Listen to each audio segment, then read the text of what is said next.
be happier, right, with the relationship. Absolutely. Great partners. So I just want to say it's an honor to have you. We're going to talk about trade today, and we're very close to finishing a trade deal, big trade deal actually, and we do a lot of business with you. It's a lot of income coming in for both groups. But I was surprised to see the kind of numbers. They're very big, and they're going to get bigger under what we're doing and what we're proposing. And I just want to thank you for being with us. It's a great honor. You and your representative. It's really a great honor. We have a big announcement. AstraZeneca, the big drug company, is going to spend $50 billion, just announced $50 billion in the United States in order to build various places all over the country, big manufacturing plants, pharmaceutical plants all over the country. So that's an honor. And he said they did that because of the election and because of the fact that the tariffs are placed. So they're building their facilities in New York. $50 billion, that's a big investment. And it's going to be a very good investment. I have no doubt about it. So thank you to AstraZeneca. And with that, I'd like to have you say a few words, please. Thank you very much, Mr. President. Of course, we're all very happy to be here to once again reaffirm the very strong ties between the Philippines and the United States, ties that go back over 100 years. And considering the context in which we live these days, especially in my part of the world, this has evolved into as important a relationship as is possible to have. We must remember that the United States is our only treaty partner in the Philippines, and that has stood us in good stead over the years,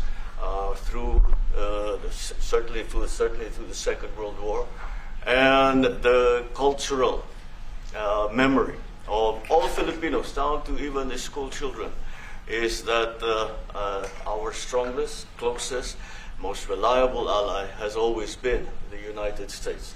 That is something that we value, that we are grateful for, and that we will continue to foster as we go on. With the leadership of President Trump, I am very confident that we will be able to achieve that. I think it is worthwhile to remember that it was President Trump who, in his first term, characterized the relationship between the Philippines and the United States as ironclad.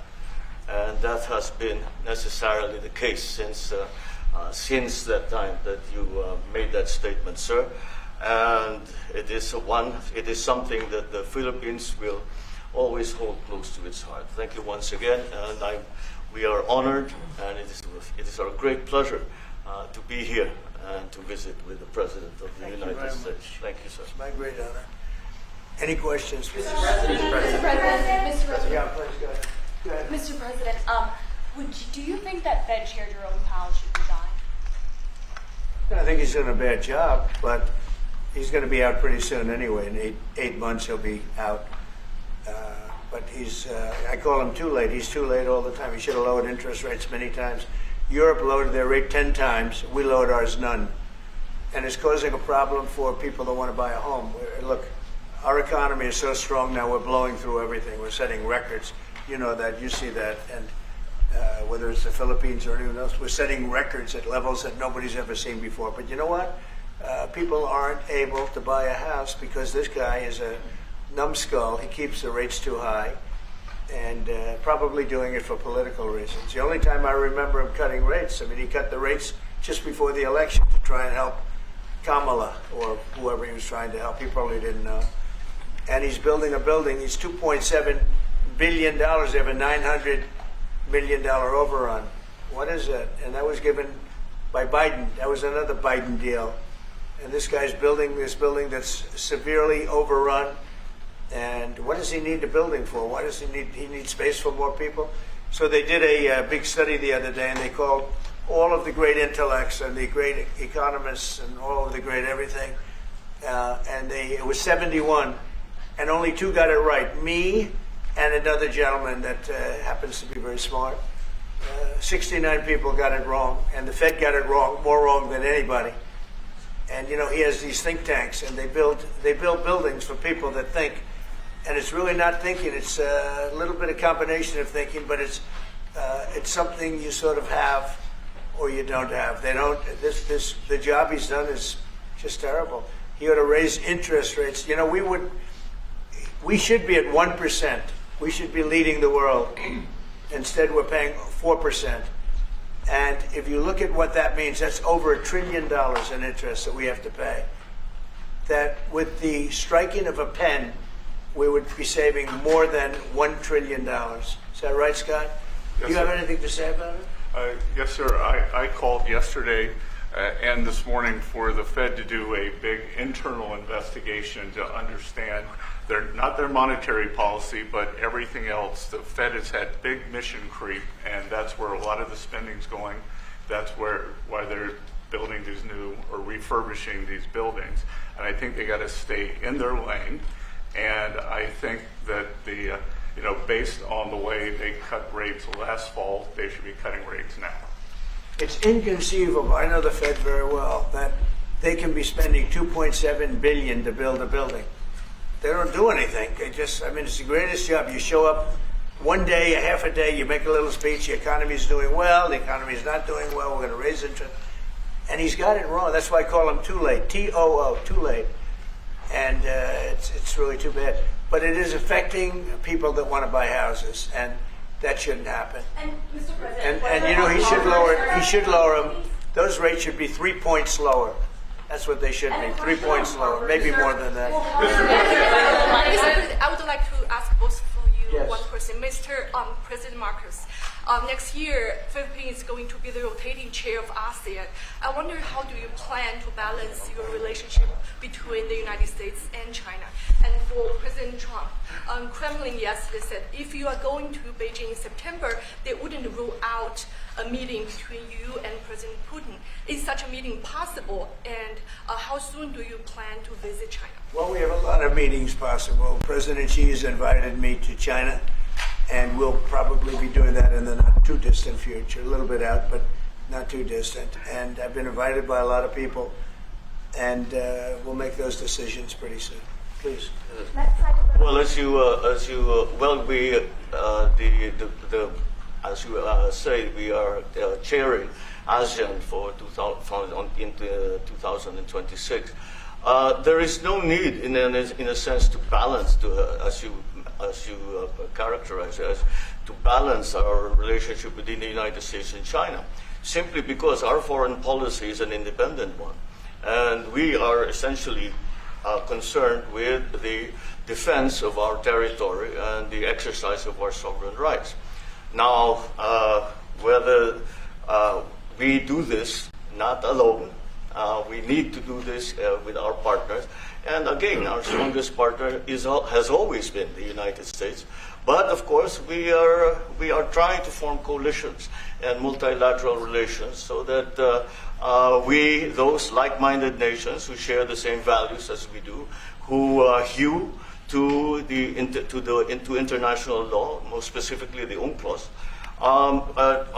present that position very clearly to anyone who has intentions of unilaterally changing the world order, and that is how we are guided in that. And I don't mind if he gets along with China, because we're getting along with China very well. We have a very good relationship. In fact, the magnets, which is a little complex piece of material, but the magnets are coming out, very well.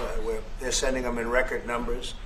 We're getting along with China very well, and I don't mind if the president dealt with China. If that's meant, because I think he has to do what's right for his country. I've always said, make the Philippines great again. Do whatever you need to do, but you're dealing with China wouldn't bother me at all. It is something that we have to do in any case. Yeah. Certainly. Mr. President, do you support the Justice Department seeking a new interview with Ghislaine Maxwell, and did you urge the Attorney General to seek one? I don't know anything about it. They're going to what? Meet her? Your Deputy Attorney General is reached out to Ghislaine Maxwell's attorney asking for a new interview. Yeah, I don't know about She it, has but said- I think it's something that sounds appropriate to do. Yeah.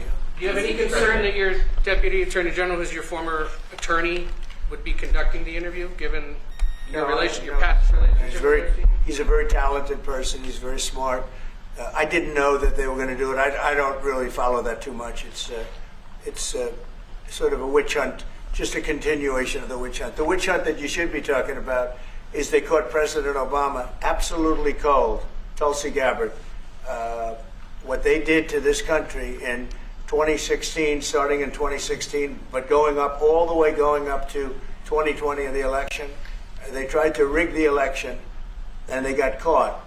And there should be very severe consequences for that. You know, when we caught Hillary Clinton, I said, you know what? Let's not go too far here. It's the ex-wife of a president, and I thought it was sort of terrible. And I let her off the hook, and I'm very happy I did. But it's time to start, after what they did to me, and whether it's right or wrong, it's time to go after people. Obama's been caught directly. So people say, oh, you know, a group. It's not a group. It's Obama. His orders are on the paper. The papers are signed. The papers came right out of their office. They sent everything to be highly classified. Well, the highly classified's been released. And what they did in 2016 and in 2020 is very criminal. It's criminal at the highest level. So that's really the things you should be talking about. I know nothing about the other, but I think it's appropriate that they do go. May I ask you about that, Mr. President? Tulsi Gabbard has submitted a criminal referral to the Department of Justice. From your perspective, who should the DOJ target as part of their investigation? What specific figures in the Obama administration? Well, based on what I read, and I read pretty much what you read, it would be President Obama. He started it. And Biden was there with him, and Comey was there, and Clapper. The whole group was there. Brennan, they were all there in a room. Right here, this was the room. This is much more beautiful than it was then, but that's okay. I have nice pictures up that came out of the vaults. They were in there for 100 years. This is much more beautiful. We have the Declaration of Independence now in the room, which wasn't here. I guess people didn't feel too good about putting it here, but I do. But you know what? If you look at those papers, they have them stone cold, and it was President Obama. It wasn't lots of people all over the place. It was them too. But the leader of the gang was President Obama, Barack Hussein Obama. Have you heard of him? And except for the fact that he gets shielded by the press for his entire life, that's the one they... Look, he's guilty. It's not a question... You know, I like to say... let's give it time. It's there. He's guilty. This was treason. This was every word you can think of. They tried to steal the election. They tried to obfuscate the election. They did things that nobody's ever even imagined, even in other countries. You've seen some pretty rough countries. This man has seen some pretty rough countries, but you've never seen anything like it. And we have all of the documents. And from what Tulsi told me, she's got thousands of additional documents coming. So President Obama, it was his concept, his idea, but he also got it from crooked Hillary Clinton. Crooked is a $3 bill. Hillary Clinton and her group, the Democrats, spent $12 million to Christopher Steele to write up a report that was a total fake report. Took 2 years to figure that out, but it came out that it was a total fake report. It was made up fiction. And they used that. Now, the one thing they weren't able to do was to, and probably the only thing I respect about the press in years is the press refused to write it before the election. They refused to put it in. The Steele report was a disaster. All lies, all fabrication, all admitted, and admitted fraud. She paid $12 million, and the Democrats, for that report to a wise guy named Christopher Steele. He wrote a phony report, and they wanted to get that report in before the election. And I'll tell you what, I talk about all the time, the fake news, how bad it is, but in this case, they wouldn't do it. They saw it, they read it, and they said, we don't believe it. And it was only after, substantially, like a month and a half after the election, that it got printed, and it was a big wisp. It was just like a bang of nothing, because the election had ended. If that report had gotten published by the New York Times or somebody, and I respect the Times for maybe only this, because they're crooked as you can be. They're a terrible paper, a crooked, corrupt paper. But for this one moment, they said, this is bullshit, we can't put this in. And neither could any other paper. Wall Street Journal's a lousy paper, very, very dishonest paper. As you see, I'm suing them for a lot of money because they do things very badly. It's got a nice name, but it's really, in my opinion, it's a terrible paper. And it can be corrupt. But just so you know, they didn't take the Steele report. It was the dossier. Remember the famous dossier? I called it the fake news dossier. The news wouldn't publish it. And I'm amazed. They had 2.5 months. It was finished.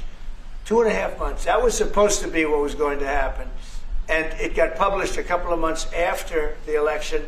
And frankly, nobody cared too much about it. But that was a big thing. No, we caught Hillary Clinton. We caught Barack Hussein Obama.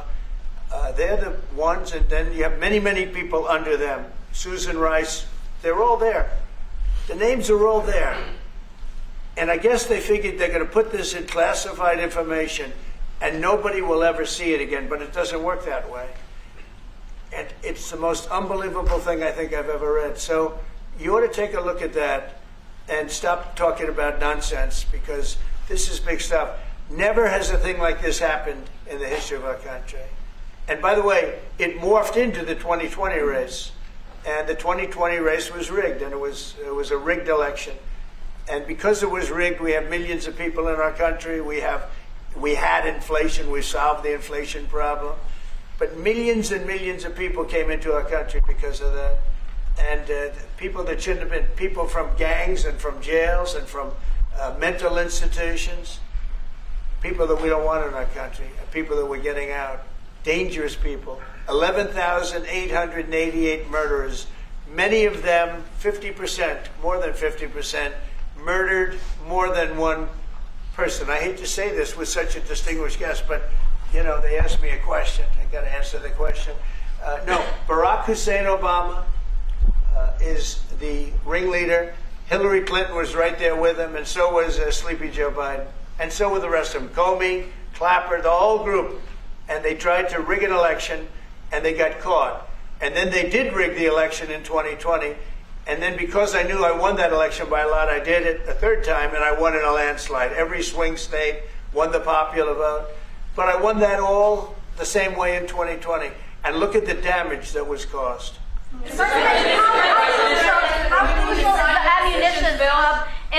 How crucial is the ammunition hub that the U.S. plans to build in Subic and the Luzon corridor, considering that these will be built in areas that hosts strategic ports as well as military air bases? You're talking ammunition? Yes, the U.S. House Congressional Committee on Appropriations approved a budget. What's very important. Otherwise, we wouldn't have approved it. Sorry? Yeah, it's very important. Otherwise, we wouldn't. We need ammunition. We're going to end up in a few months, we'll have more ammunition than any country has ever had. We're going to have more missiles than any country has ever had. We're going to have all the speedy missiles. We'll have the speedy ones, the slow ones, the accurate ones, the ones that are slightly less accurate. We have everything. But we will have more ammunition than any country has ever had. It's very important to me. And how Go ahead, please, Red. Sir, when you say that you're close to making a trade deal, what gaps remain? And for President Marcos, sir, I was just wondering, do you not think that perhaps the Philippines hosting U.S. missile systems could be considered escalatory by China, especially because they can strike even to mainland China? Thank you.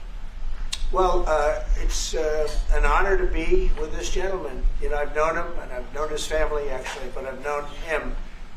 And I assume you're from the Philippines? Are you from the Philippines? Yes, sir. That's good. You're very lucky to be from the Philippines. It's a great place. But we're going to have a very good relationship. I mean, I know you had some problems with another president, and it was not your fault. It was the president's fault. And the country was maybe tilting toward China, but we untilted it very, very quickly. But you know, you had a country that was tilting toward China for a period of time, and I just don't think that would have been good for you. You can deal with China, you should deal with China, but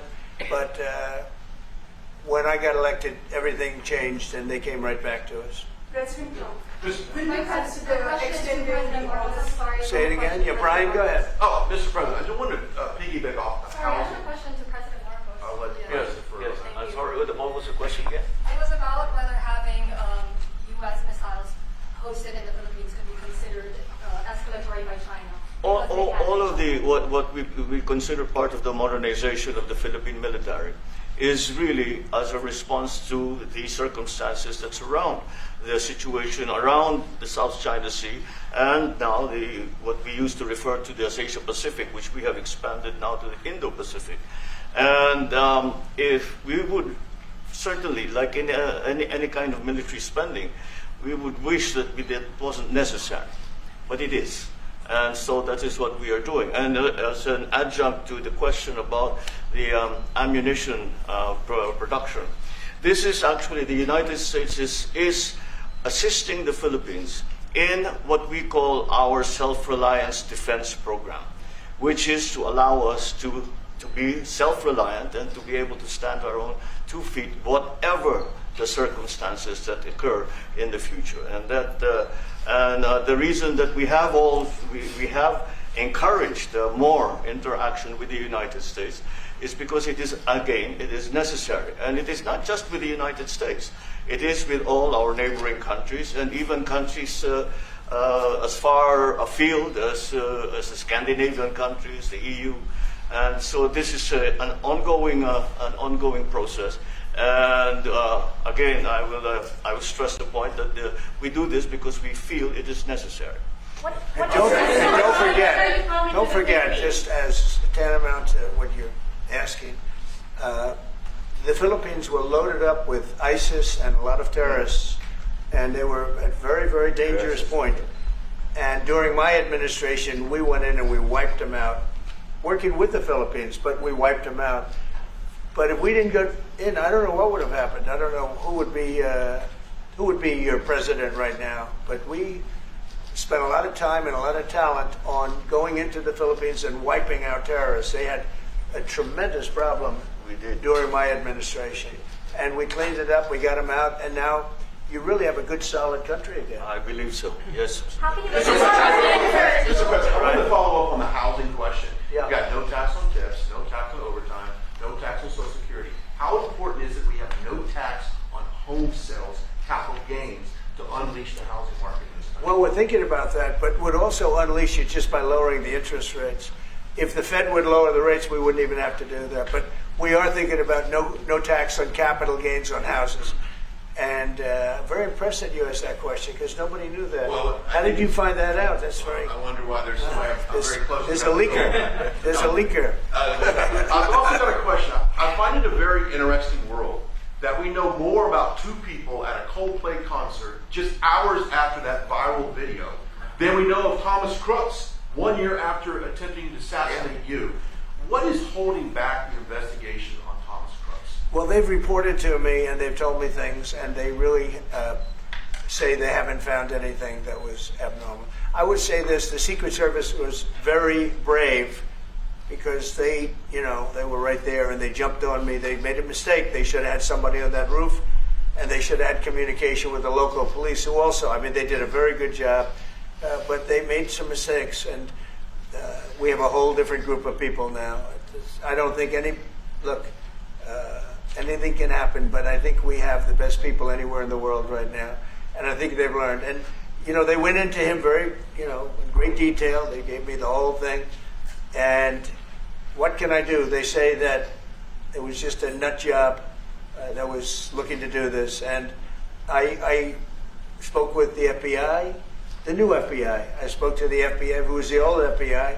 I wouldn't have believed a thing they said, because the old FBI under Comey was crooked as hell. He was one of the most crooked. Everybody should read the Horowitz report. Unfortunately, Bill Barr didn't use it. But the Horowitz report, not appointed by me, it was a report on Comey and the FBI. It is one of the worst shots at a human being I think I've ever seen. In fact, the New York Times did an editorial that was one of the worst editorials I've ever seen about anybody. That was about Comey. You ought to go back and get, and Barr didn't use it because he didn't have the guts to use it, or something happened. I don't know. Too bad. He went to Mr. Durham. Instead of doing the Durham, all they had to use is the Horowitz report. And I always felt badly for Horowitz, frankly, because he's a Democrat, I guess. He was appointed by a Democrat. But that report has gotten lost, and it shouldn't be lost. You should all go back. It should be mandatory reading. Go back and read the Horowitz report on Comey and his cronies, and you'll see exactly. We're going to add that to all the stuff that we found. It just confirms it. But what we found is even more so. Now, we found absolute, this isn't like evidence, this is like proof, irrefutable proof that Obama was seditious, that Obama was trying to lead a coup, and it was with Hillary Clinton, with all these other people, but Obama headed it up. And, I get a kick when I hear everyone talks about people I never even heard of. It was this one. No. It was Obama. He headed it up. And it says so right in the papers. Got everything. This is the biggest scandal in the history of our country. And it really goes on to even the auto pen, because it all relates to the same thing. It all started the same sick minds. You have an auto pen, which is a tremendous, well, we don't have a president. We have an auto pen that signs everything. I'll bet you sign everything. You don't have auto pens. Everybody, who doesn't sign? You're the president of a country. But it's all that whole thing, leading right up to the end of it is the auto pen. And the auto pen was used by people, and Biden knew nothing about it. They were signing documents that he knew nothing about. As an example, they released the Unselect Committee of Liability. The Unselect Committee spent 2 years grilling everybody, and then they destroyed all the evidence. You know why? Because the evidence made them guilty. And he gave them all a pardon. The Cheney, all the scum that was on the Unselect Committee, Cryan, Adam Kinzinger, and Democrats. And he gave them a pardon. Do you have something else, guys? I was going to add one more thing on Adam Schiff. Director Pulte reports that Adam Schiff claims he lived in a one-bedroom apartment. Now, how does a family of four, and you're a developer, a very successful developer, how does a family of four live in a one-bedroom apartment? No, it looks like Adam Schiff really did a bad thing. They have him. Now, let's see what happens. It's not up to me. I stay out of it purposely. But it's mortgage loan fraud. It's a big deal. He defrauded banks and insurance companies and the federal government. But it's very simple. It's mortgage loan fraud. And you're right. It's a lot of people to live in a one-bedroom apartment, right? But he put it down. But he has a lot of other things far worse than that. So, no, Adam Schiff, they have him 100% on mortgage fraud. Now, if there's anybody else in this room except you would have no problem. But anybody else in this room, you'd have a problem. I'd have a problem. Yeah, please. So there was a hearing yesterday in the Harvard case. Would you allow Harvard to get their federal dollars back as a part of any agreement with the administration? No, I'm not giving. Harvard's been given $7 billion. Can you believe it? By the Fed, $7 billion, and we want money to go to all universities, not Harvard. Harvard got more than anybody else. They have $52 billion. They get huge tax incentives and tax breaks on that $52 billion. But they have $52 billion, and they got $7 billion over a short period of time. And we have a very hostile judge appointed by Barack Hussein Obama. A very, very hostile judge who knows exactly right from wrong, but we expect to win it on appeal. She hasn't given a decision yet, but she's very hostile, and she was put by Barack Hussein Obama, and generally speaking, anybody that does that, we're gonna have problems with. So we don't expect to have. We won the case yesterday. Anybody that was there, that was a neutral, would say we easily won the case. But a lot of the case, and a big part of it's going to be how much money Harvard gets in the future. That's not part of the case, and they're not going to get very much. Mr. President, where are we in terms of negotiating about the reciprocal tariff? How far are we? With who? With the Philippines. Yes, sir. How far are you from the Philippines? Yes, sir. I'm from the Philippines. How far are we from achieving? Well, it's tough. He's a very tough negotiator. So far, we're not there because he's negotiating too tough. In fact, I used to like him better than I do now. He's too tough. But we'll probably agree to something. But he's a strong negotiator. He loves your country. Mr. President, When are you calling to the No, Philippines, please. sir? You talked a lot about the severe consequences that those who are involved in the Russia hoax must face. In your view, sir, Well, the Justice Department would have to act. And we have a very competent, very good, very loyal to our country person in Pam Bondi, very respected. And it's going to be her decision. Just a follow-up to that, sir. Christy Nome is in New York City visiting an off-duty CBP officer who was allegedly shot this weekend by an illegal alien who came into the country during the previous administration. Right. What is your message to any local leaders who continue to push sanctuary city policies after this nearly tragic incident? So the only thing I don't understand, because you like to understand things and we're all smart people and all, but why would they allow 21 million people into our country, unvetted, unchecked? You don't allow it. You wouldn't allow people then. He's tough. No, the country's run properly. Biden and his group of thugs, and I don't think it was Biden, I think it was the people that surrounded that beautiful Resolute desk right behind you. They allowed 21 million people, probably much more than that, and many of them came from jails and gangs and drug dealers and mental institutions, insane asylums. Many of them are very sick. 21 million, probably 25 million, probably even more than that. And we're getting them out. Many were murderers, as I said. They killed people. Many killed more than one person. Stone cold murders. I don't understand why they would have allowed that. There's only two reasons. The vote. Is there one voters? It's one reason. I don't think they would have done it for that because they cheat. You know, they're so good at cheating, they don't need that. But the vote, and the second reason is they hate our country. I think they hate our country. I actually do. And it's the biggest problem. I mean, much of our time is spent with, you know, we have the strongest border anywhere in the world now. Maybe even stronger than your border, if you can believe it. We have no people came in last month, zero, which is pretty amazing. I'm not even sure I can believe that. But liberals are the ones that do that calculation. So, but we had no people come in. A year ago, we had hundreds of thousands of people come in. Hundreds of thousands of people. And they flowed in. And if it wasn't for the election, it would have been millions of people came in last year. So millions of people prior to election time, they allowed millions and millions of people to come into our, I mean, you saw it. They'd open the gates. If you took an Alabama LSU football game that holds 128,000 people, I was there, 128,000 people, and I liked them and they liked me. But if you took that and doubled it, that's what used to flow into our country on a daily basis. It's not even believable. And we're getting them out, and we're starting with the worst ones. And we had a man shot yesterday, a police officer who was a great gentleman, shot right here in the throat. Probably won't be able to speak again. But he was brave, and he shot the other guy, and they ended up getting him. And you saw the scene where his friend took him to a hospital and dumped him down on the sidewalk. The whole thing was crazy. But why would anybody do to our country what these Democrats have done? And honestly, we can never forget it.